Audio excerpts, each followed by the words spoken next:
Goeiedag, ek is Gerard van die kerk saam met jou op reis deur die Bybel in 1 jaar. Vandag lees ons Markus 3 vers 1 tot 19. En hierdie deel is my mond hang oop. Ek sien Jesus se goddelike gesag en krag deur hoe hy mense hier genees. Maar ek sien ook hoe hy sy vyande konfronteer en kwaad raak vir die geestelikes, sogenaamde geestelike leiers van die dag.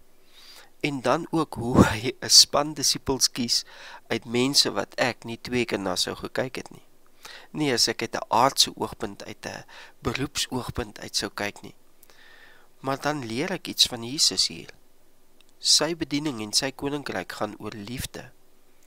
En in sy goddelike liefde bring hy vir ons genesing en herstel hy ons roeping in hom. En dit gaan nie vir hom oor godsdienstige reëls en hoe mense dink dinge moet wees nie. Nou in verse 1 tot 6 sien ons dat Jesus 'n man op die Sabbat genees.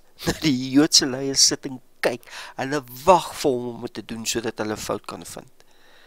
Mense, dat ons as mens so vasgevang raak in ons wettisisme, dat ons vergeet dat dit gaan oor 'n man wat sy lewe lank gesukkel het met hierdie hand van hom, en Jesus genees hom. Maar die Joodse leiers was hier teen Jesus se kant. Hulle was jaloers op sy gewildheid, hulle is jaloers op die gesag waarmee hy die mense geleer en bedien het, en natuurlik die wonderwerke wat hy gedoen het, want nie een van die geestelike leiers kon dit nadoen nie.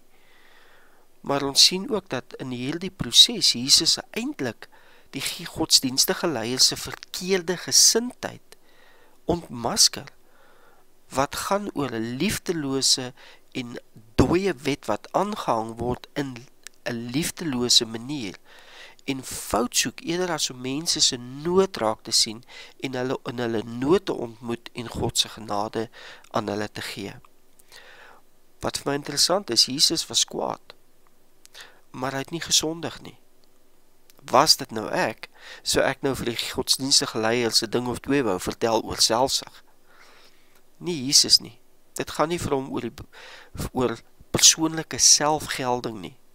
Dit gaan vir Jesus hier oor die genade wat hy aan die man wil betoon, maar tweedens ook oor die bekendstelling van God se koninkryk.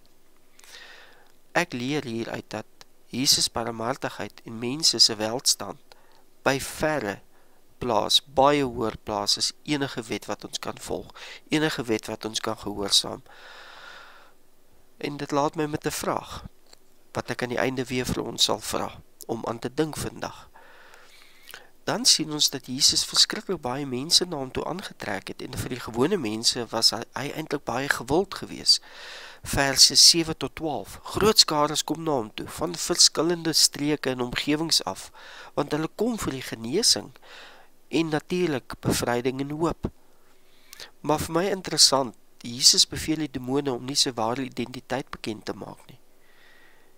En ek vermoed dat dit iets te doen het met die mense se wanopvatting dat die Messias 'n politieke bevryder moes wees, en 'n heerser sal wees in 'n menslike setup en omgewing. Terwyl Jesus eintlik wil hê hulle moet besef sy koninkryk is juis geestelik, en sy koninkryk begin by die bekering van sonde in 'n mens se hart. Is my net kosbaar. Ten spyte van die verkeerde wanopvattings, waar Jesus is daar lewe, krag en verandering, en mense word aangetrek na hom wat die weg, die waarheid en die lewe is. Dan kom ons by die gedeelte waar Jesus die 12 apostels kies, in verse 13 tot 19. Gewone mense, wat 'n unieke roeping ontvang. Nie een van hulle is baie spesifiek gekwalifiseer nie. In wêreldse standaarde is dit nou definitief nie die mense wat ek sou kies om 'n kerk te begin of 'n kerk te bestuur nie. Maar dis nie hoe God kyk na mense nie. Hulle moes by hom wees. Hulle moes van hom leer. Hulle moes hom leer gehoorsaam.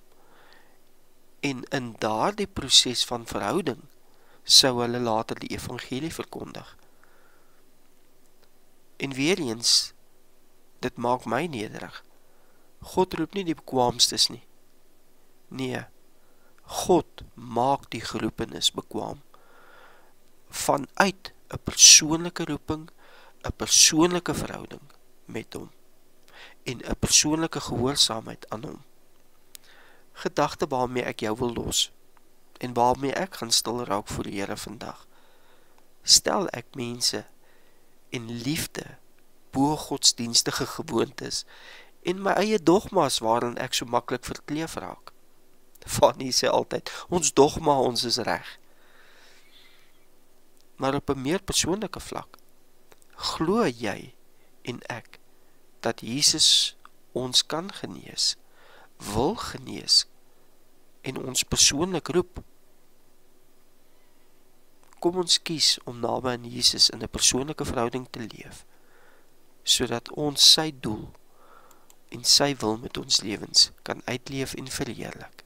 Groete en seënwense vir jou.